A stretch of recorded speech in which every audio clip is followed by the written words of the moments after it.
नमस्कार नेटिव। मैं nativist D Raut, अध्यक्ष नेटिव रूल मूवमेंट बोल रहा हूँ। भाइयों और बहनों, साथियों और मित्रों, आज वैलेंटाइन डे है, 14 फरवरी। मैं आप सभी को इस अवसर पर शुभेच्छाएं देता हूं। आपका जीवन खुशी से महके, आप सदा सुखी और खुश रहे, ऐसी मैं कामना करता हूं।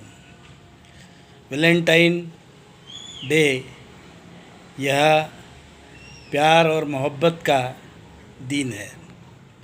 हम केवल महिला, हमारी मित्र या हमारी जो अर्धांगिनी या स्त्री उसके पति से या मित्र से ही केवल प्रीत नहीं करती है, प्यार नहीं करती है, वो पूरे घर से और अपने परिवार से भी हम लोग प्यार करते हैं। साथ साथ हम देश से भी प्यार करते हैं।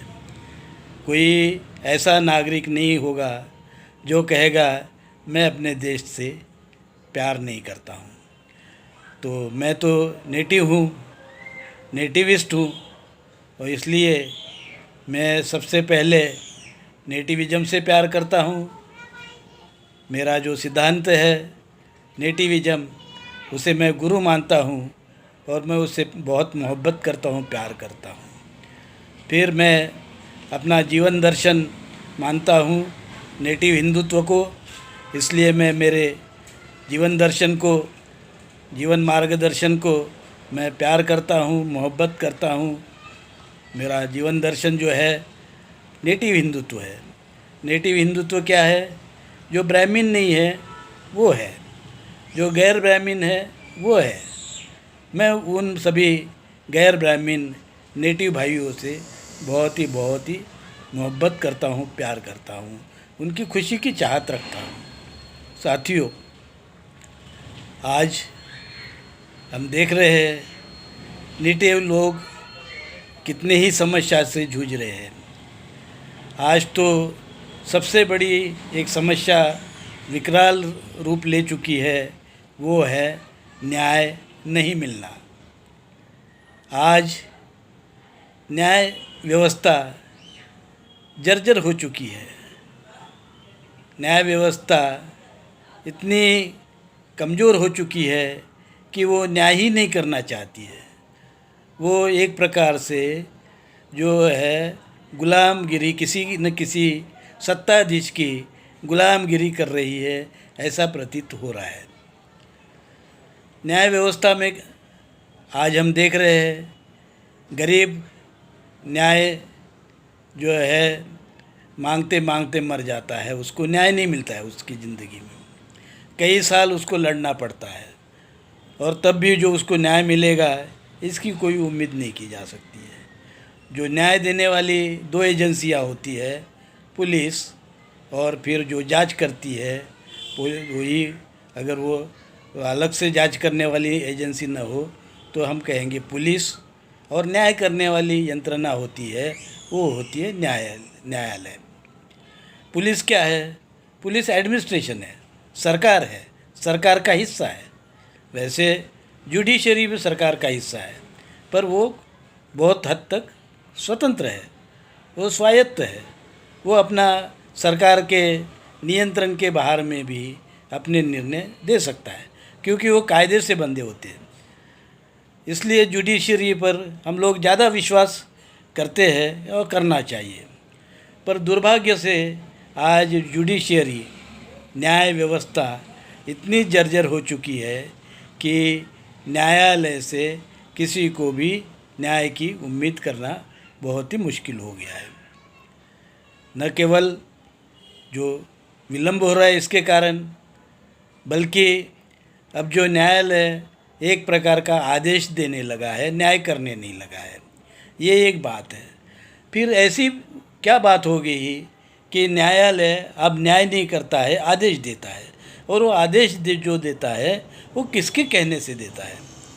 पहली बात तो हम समझते हैं कि न्यायालय में न्यायिक जो प्रक्रिया है वो तो जैसे संविधान में लिखा है उस प्रकार से होनी चाहिए। जो न्यायालय के जजेस होते हैं वो भी उस प्रकार से उसका चयन होना चाहिए। पर कुछ दिन तक हमने देखा है कि न्यायालय में जो जिस प्रकार से प्रक्रिया से जो चुना उसका न्यायालय का नियुक्ति होनी चाहिए थी न्यायाधीशों की, वैसी नहीं होते रही है।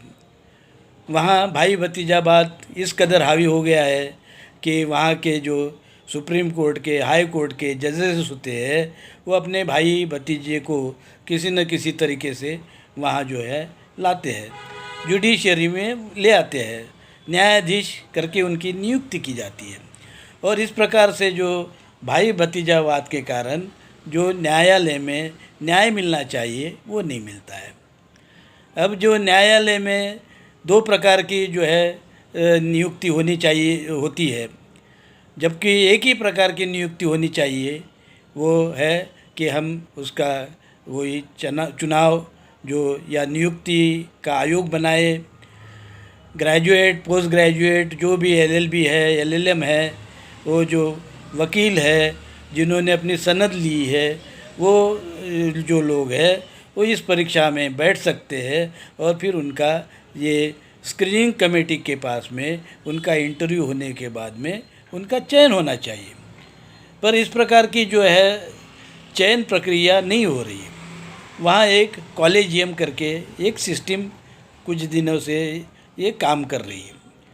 वो इसलिए काम कर रही है कि संविधान में जो प्रोविज़न की थी कि इनकी जो नियुक्तियाँ जो जिस प्रकार से UPSC जो है कि परीक्षा कंडक्ट करती है और उसके बाद में चयन होता है वैसे होना चाहिए, वैसा नहीं हो रहा है।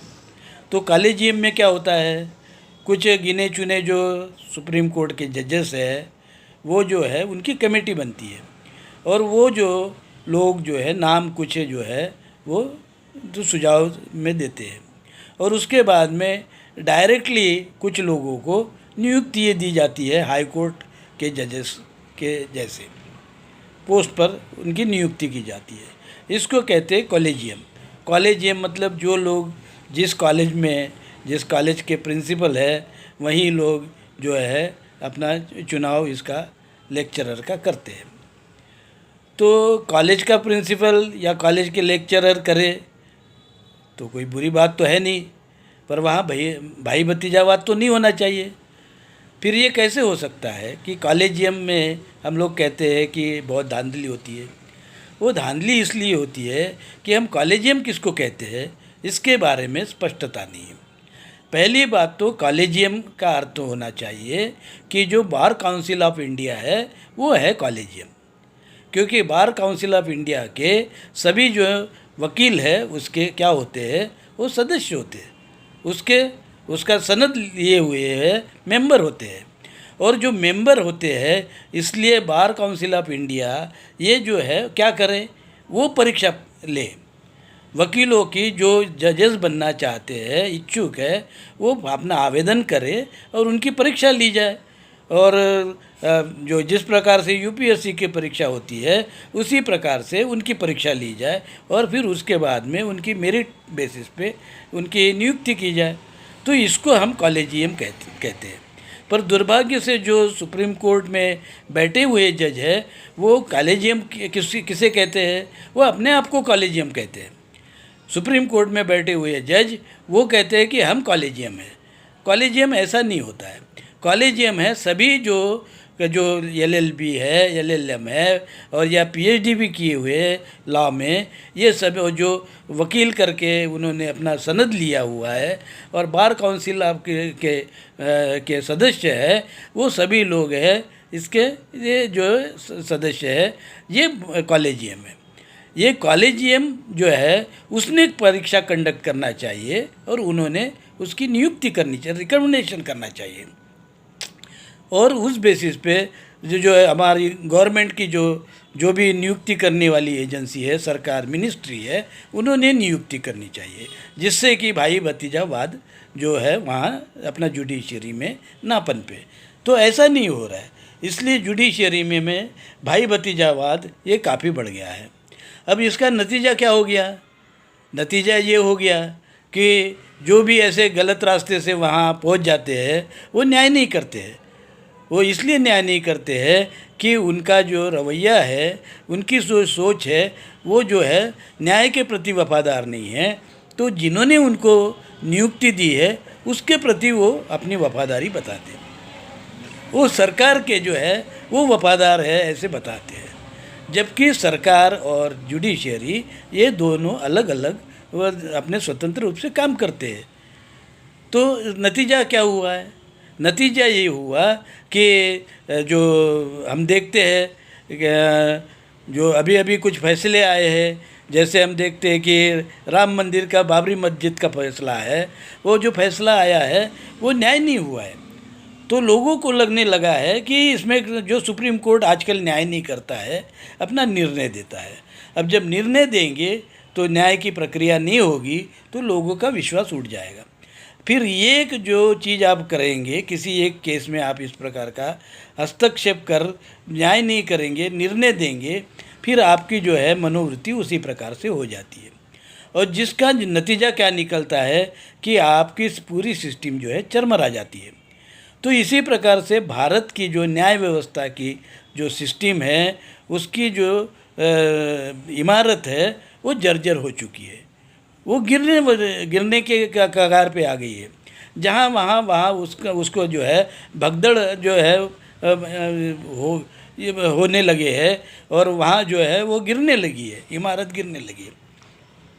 लोगों का अब उस इमारत से विश्वास उठ गया है, जुडिशरी से विश्वास उठ गया है, और लोगों को लगता है कि अब जुडिशरी न्याय नहीं करेगी, न्याय करेगी नहीं, न्याय नहीं करना चाहती है। और ये जो है, ये लोग भी जो जुडिशरी से जुड़े हुए लोग, ये भी इसको मान्य करते हैं। वो भी कहते हैं कि जुडिशरी को एग्जीक्यूटिव ने इस प्रकार से गुलाम बना दिया है कि अगर वो न माने तो फिर उनको ब्लैकमेल किया जाता है। ब्लैकमेल भिन्न भिन्न का तरीके से किया जा सकता है। किसी के पीछे कुछ लगा दिए देते हैं, किसी के पीछे इनकम टैक्स लगा देते हैं, किसी के पीछे और कुछ कोई गवर्नमेंट की एजेंसी लगा देते हैं, किसी के पीछे औरतें लगा दी जाती है, किसी का चरित्र हनन किया जाता है, और किसी को इस प्रकार से ब्लैकमेल किया जाता है कि आप अगर इस प्रकार का जजमेंट नहीं देंगे तो आप शायद ज़िंदा भी न बचे। अगर इस प्रकार का जो जुडिशियरी के लोगों को जो जीवन मरण का प्रश्न निर्माण हो जाएगा तो वो तो न्याय नहीं करेंगे, अपने जीवन के लिए जो है डर जाएंगे। वो जिंदा रहना चाहते हैं तो डर जाएंगे, वो कहेंगे भाई हमको तो जिंदा रहना है, इसलिए हम जो जैसे जो हमको ब्लैकमेल लोग कर रहे हैं और हमसे जो उम्मीद कर रहे हैं वैसा हम करेंगे। अब ये जो कहाँ के ये प्रवृत्ति कोई नई प्रवृत्ति नहीं है। आप देखेंगे कि पेशवा काल में वो राघोबा दादा जो है उसके बीवी ने ध का म किया था, उसका भतीजा था, वो पेशवा था, उसको मारना चाहती थी आनंदी बाई उसकी चाची, और जो है उसके चाचा को चाचा को जो है वो पेशवा बनाना चाहते थे। उसने वो क्या किया कि जो धरो करके जो लिखा था उसको धरो के जगह मारो कर दिया। अब मारो करने के बाद में पेशवा जो है जो भतीजा था उसको जो भी मारने वाले गार्दी थे उसने मार दिया। बाद में क्या हो गया बाद में ये हो गया कि जो है वो लोग पकड़े गए, और ये कारस्तान किसने किया था इसकी भी जानकारी होगी। और फिर वहाँ एक राम शास्त्री प्रभु ने नाम का जो है न्यायाधीश था, उसने क्या कहा, उसने कहा कि ये राघोबा दादा जो है ये इसका जो है क्या है कल्प्रिट है, इसने हत्या करवाई है। और राघोबा दादा ने हत्या करवाई है, वो आनंदीबाई ने हत्या करवाई है, इसलिए दोनों को क्या किया जाता है, देहदंड दिया जाता है, देहांत शिक्षा दी जाती है। और फिर ये कहा कि वो अगर देहांत शिक्षा नहीं चाहते हैं तो किसी प्रकार ब्राह्मणों को कुछ दान दक्षिणा दे दे, काशी में जाके रहे, तो वो है उनको मारने की या देहांत प्रायश्चित करने की कोई ज़रूरत नहीं है। तो इसको जो है अब ये देखिए कि जहाँ उन्होंने देखा कि एक ब्राह्मण जो कौन था, न्यायाधीश था, राम शास्त्री प्रभु ने ब्राह्मण न्यायाधीश था, और वो ये दूसरे ब्राह्मण भले ही कल्प्रिट था, वो भतीजा मारा गया, चाचा ने मारा उसको और चाची ने भी मारा, पर इसके बावजूद भी जो है गुनहगार जो था वो ब्राह्मण था। तो कानून बदल गया। उसने कहा क्या किया कि अब जो है देहांत शिक्षा की ज़रूरत नहीं है, कुछ पैसा दे दो और वो काशी में जाके रहो, अब तो कोई ज़रूरत नहीं है, ब्राह्मण की हम हत्या नहीं करेंगे। तो ब्राह्मण की हत्या नहीं करेंगे या नहीं होनी चाहिए, इस सोच से न्याय की जो है प्रक्रिया बदल जाती है। इस देश में भी वैसे ही हो रहा है। न्याय करना या नहीं करना ये कैसे डिपेंड करता है। अगर गुनहगार ब्राह्मण है, ब्राह्मणवादी है, तो कोई उसने गुनाह नहीं किया, ऐसा जो है सुप्रीम कोर्ट ये न्यायालय में आजकल माना जाता है। और वही अगर गैर ब्राह्मण है, नेटिव है और छोटा मोटा भी कोई गुनाह किया है, तो उसको न्याय प्रक्रिया में क्या कानून है ये बताकर उसको बड़ी से बड़ी, कड़ी से कड़ी जो है सज़ा दी जाती है। अब ये देखिए क्या हुआ, ये आप देख रहे हैं कि भीमा कोरेगांव में नेटिव लोग मैं कहूँगा नेटिव हिंदू लोगों ने ये जो है वहाँ कुछ नहीं किया। उसके बाद में भी उनको झूठे जो है मुकदमे में फंसाया गया और उनके जो लैपटॉप और कंप्यूटर और क्या क्या उससे छेड़छाड़ कर जो इस प्रकार से बताया गया कि इन लोगों ने कोई बड़ा षड्यंत्र किया। क्या षड्यंत्र किया? कहते हैं कि भाई वो इसको मोदी को मारना चाहते थे, उसकी हत्या करना चाहते थे। अरे भाई, मोदी की कौन हत्या करेगा? मोदी तो बहुत पावरफुल आदमी है, वो तो अमर है, उसको कोई मार नहीं सकता है। उसको जो है ब्राह्मण को कौन मारेगा? मोदी ब्राह्मण है, मोद जाति का वो ब्राह्मण है, वो कोई कुंभी तेली माली तो है नहीं कि जिसको जो है न्यायालय ऐसे ही जो है अपना ये कर दे, कोई मार दे। तो ब्राह्मण है मोदी, इसलिए उसको कोई मार नहीं सकता है, ना कोई उसको सज़ा भी हो सकती है। अगर मोदी सारा पूरा देश भी भेज दे तो भी यहाँ की जो न्याय व्यवस्था है उसको कोई सज़ा नहीं देगी। वो कहेगी कि भाई ऊंचे पद पर जो बैठे हुए लोग हैं उसका जो है केस नहीं चल सकती है। क्यों नहीं चल सकती है हमें मालूम नहीं है।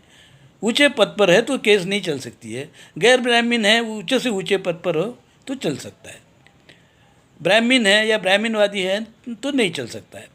तो इस प्रकार से जो है ये जुडिशियरी, ये पूरी जो इमारत है ये जर्जर हो चुकी है। अब जो जर्जर इमारत को हम दुरुस्त करना चाहें तो कैसे कर सकते हैं? किसकी जिम्मेदारी है कि उसको हम दुरुस्त करें, ठीक ठाक करें? और ठीक ठाक तो तब होगी ना कि जब इस देश में नेटिव सत्ता आएगी, नेटिव रूल मूवमेंट आएगा। क्योंकि नेटिव लोगों का जो चरित्र है वो न्यायप्रिय है। नेटिव लोग न्यायप्रिय है, वो भी ये नहीं सोचते हैं कि गुनाह किसने किया। अगर भाई ने भी किया है तो उसको भी सज़ा देते हैं, और सज़ा देने के लिए कोई आगे पीछे नहीं करते। पर ब्राह्मणों के साथ में ऐसा नहीं होता है। उनका जो चरित्र है इस प्रकार का कि वो न्याय प्रक्रिया में न्याय करते ही नहीं। ब्राह्मण है तो कोई बात नहीं, गैर ब्राह्मण है तो सज़ा का पात्र है। फिर ये कहाँ से आया उनके इस दिमाग में? ये इसलिए दिमाग में आ गया है और वो उनके दिमाग में हमेशा रहता है क्योंकि वो मनुवादी प्रवृत्ति के लोग हैं। वो जो है वैदिक धर्म को मानने वाले लोग हैं, मनु का कायदा, मनुस्मृति को मानने वाले लोग हैं। मनुस्मृति में और वैदिक धर्म में, पहले तो वैदिक धर्म क्या है? वैदिक धर्म जो है वर्णवादी और जातिवादी है। तो वर्ण और जातिवादी होने के कारण वर्ण अलग अलग वर्ण के अपने अपने जो है अधिकार और कर्तव्य उन्होंने बताए। सबसे ज़्यादा छूट जो है और सबसे ज़्यादा इज्जत की जो बात, अगर किसी को इज्जत दी जाती है तो ब्राह्मणों को, और उसके बाद में जो है क्षत्रियों को, उसके बाद में वैश्य को, उसके बाद में शूद्रों को, और उसके बाद में जो और सबसे नीचे में अस्पृश्य को। सबसे कड़ी अगर सज़ा देनी है तो अस्पृश्य को, एक ही गुनाह है तब भी सबसे कड़ी सज़ा होगी अस्पृश्य को। और वही सज़ा अगर गुनाह करता है ब्राह्मण तो सज़ा वो कितनी होगी, उसको कम से कम सज़ा या नहीं के या कोई नहीं सज़ा होगी, इस प्रकार का प्रोविजन। क्षत्रिय को थोड़ी सज़ा, उससे जो वैश्य को उससे थोड़ी अधिक सज़ा, और वो शूद्र को उससे थोड़ी और अधिक सज़ा। इस प्रकार का जो है वो वैदिक धर्म में जो इस प्रकार का लिखा हुआ है। तो ये धर्म तो है नहीं, ये तो अधर्म है, क्योंकि अधर्म में ही जो है अधर्म की जो जननी है वो अगर कानून में आप देखेंगे कि ब्राह्मण अधर्म जो है वो कानून की जननी है, तो फिर न्याय कैसे होगा। तो मनुस्मृति में न्याय इसलिए नहीं होगा क्यों मनुस्मृति कहती है कि ब्राह्मण कोई सज़ा करता ही नहीं है। तो ब्राह्मण सज़ा नहीं करता है और ब्राह्मण अगर राजा है तो उसको सज़ा कौन देगा। और इस प्रकार से है अब हमारे जुडिशरी में बहुत सबसे ज़्यादा ब्राह्मण जो है जजेस है वो ब्राह्मणों को सज़ा नहीं देना चाहते। राम मंदिर बाबरी मस्जिद केस में आपने देख लिया। इसी प्रकार से अब जो भीमा कोरेगांव में भी आपने देख लिया, सरकार फैब्रिकेटेड केसेस बनाती है। SC ST के लाखों जो है अपने युवा जेल में सड़ रहे हैं, मुस्लिमों के लाखों युवा जेल में सड़ाए जाते हैं, और दूसरे अल्पसंख्यक जो धर्म है सिख धर्म से और इस लोगों को उनको भी जो है जेल में सड़ाया जाता है, और सज़ा उनको न बेल मिलता है, और ऐसे प्राविधान कानून के जो लगाए जाते हैं कि उनको न बेल मिले न उनकी ज़िंदगी दुर्भर की जाती है। तो जब सोचिए आपकी ऐसी है कि न्याय नहीं देना चाहते हैं आप, तो न्याय की जो है उम्मीद करना तो ये तो बेकार बात है। न्याय की उम्मीद जो है नेटिव लोगों ने करना नहीं चाहिए। फिर क्या हो सकता है, नेटिव लोग क्या कर सकते हैं, या तो नेटिव लोग नेटिव सत्ता लाए, विदेशी ब्राह्मणों की सत्ता जो है समाप्त करें, और नेटिव लोगों का जो है सबसे पहले तो ये कहे कि जो गैर ब्राह्मण है वो नेटिव है, जो क्षत्रिय है वो भी नेटिव है, जो वैश्य है वो भी नेटिव है, जो शूद्र है वो भी नेटिव है, जो अस्पृश्य है वो भी नेटिव है। तो फिर नेटिव ये सभी लोग हैं, तो जो नेटिव नहीं है वो कौन है। 3% विदेशी ब्राह्मण जो है नेटिव नहीं है और वो सत्ता में है। ये सबसे बड़ी जो है दुख की बात है। और ये हम इसके लिए तभी हम सत्ता में नेटिव लोगों को ला सकते हैं जब ये हम कहेंगे कि ब्राह्मणों का धर्म और हमारा धर्म जो है हिंदू धर्म अलग अलग है। क्योंकि हिंदू धर्म में न्याय की कोई व्यवस्था है, ब्राह्मण धर्म में न्याय की व्यवस्था नहीं है। हिंदू धर्म में हिंदू कोड बिल है, ब्राह्मण धर्म में क्या है जो है मनुस्मृति है। अब मनुस्मृति में न्याय ही नहीं किया जाता है तो वहाँ न्याय की प्रक्रिया कैसे होगी, कौन ब्राह्मण न्याय करेगा आपके साथ में। तो न्याय करने के लिए तो आपसे सबसे पहले व्यवस्था एडमिनिस्ट्रेशन जो है वो उसको आपको चुस्त दुरुस्त और बदल करना चाहिए। एडमिनिस्ट्रेशन क्या है, आपका जो संसद भवन है, संसद है, लोकसभा है, राज्यसभा है, विधानसभा में जो विधानसभा है वो है, उसमें अगर आप नहीं आते हैं, सत्ता में नहीं आते हैं, तो आपका एडमिनिस्ट्रेशन आपके हाथ में नहीं होगा, तो जुडिशरी को आप तो चुस्त दुरुस्त कर ही नहीं सकते। तो उसको अगर आपको बदलना है तो आपको जो है MLA MLC और MP ये तो ज़्यादा से ज़्यादा संख्या में जो है आपको चुन के लाना पड़ेगा। अब एक तरफ में है आपकी समस्या ये है कि आपको इस प्रकार से कर दिया गया, बांध दिया गया है कि आप इधर उधर भाग भी नहीं सकते। EVM के माध्यम से उन्होंने अपनी सत्ता हथिया ली है, अब आप कुछ नहीं कर सकते।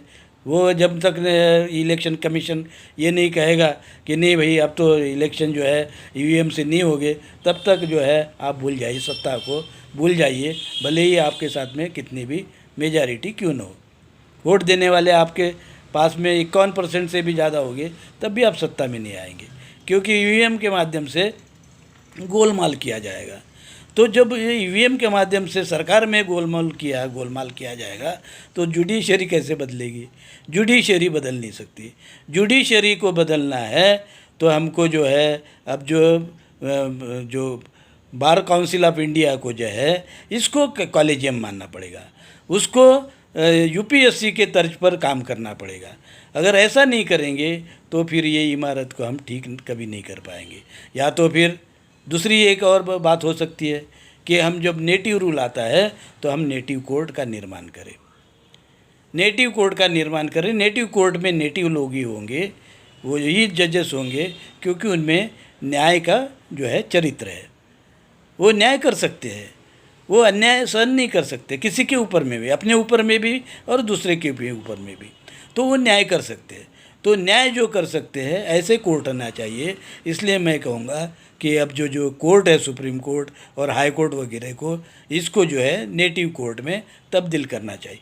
वही वहाँ जो है नेटिव कोर्ट में तब्दील होने का मतलब है कि वहाँ ज़्यादा से ज़्यादा, या मैं कहूँगा कि 100% नेटिव लोग ही जो है जजेस बने, जजेस रहे। इस प्रकार की व्यवस्था निर्माण की जाएगी, तभी जो है हम ये कह सकते हैं कि इस देश में न्याय होगा। अन्यथा आप हाथ मलते रह जाएंगे, पूरी ज़िंदगी लड़ते रह जाएंगे और आपको न्याय नहीं मिलेगा।